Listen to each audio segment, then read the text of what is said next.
4 sayılı Asan Xidmət Mərkəzinə müraciət edən hər kəs burada Milli Aviasiya Akademiyasının tələbələrinin hazırladığı avia modellərlə yaxından tanış ola biləcək. Asan Xidmətlə Milli Aviasiya Akademiyasının birgə təşkil etdiyi sərginin açılış mərasimində çıxış edən prezident yanında vətəndaşlara xidmət və sosial innovasiyalar üzrə Dövlət Agentliyinin sədr müavini Ülvi Mehdiyev bildirdi ki, vətəndaşların avia modellərlə daha yaxından tanış olmaları üçün onlar vətəndaşlar üçün nəzərdə tutulan gözləmə zallarında nümayiş olunur. Mülki Aviasiya Muzeyinin baş elmi işçisi Yeganə Muradova Azərbaycanda aviasiyanın tarixindən danışdı. O dedi ki, Azərbaycan prezidentinin 2006-cı il tarixli sərəncamı ilə hər il iyunun 2-sində mülki aviasiya işçilərinin peşə bayramı qeyd olunur. Yeganə Muradova bildirdi ki, bugün həm də mülki hava donanmasının yarandığı gündür. Milli Aviasiya Akademiyasının elmi katibi Xəqani Abdullayev də peşə bayramı münasibəti ilə mülki aviasiya işçilərini təbrik etdi. Daha sonra sərgiyə baxış keçirildi. Bildirildi ki, sərgidə Milli Aviasiya Akademiyasının tələbələrinin hazırladığı 16 model nümayiş olunur.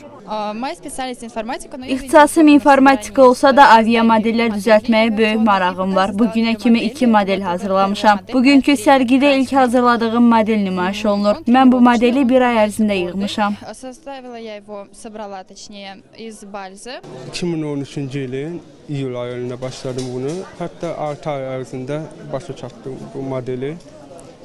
Model Cessna 182 təyyarədir.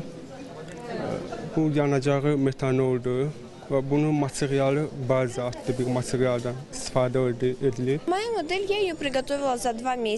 Mən bu avia modeli 2 aya hazırlamışam. Bundan əlavə daha bir modelim də var. Kənardan çətin görünsə də artıq bu modelləri düzəltmək mənim üçün çox asandır.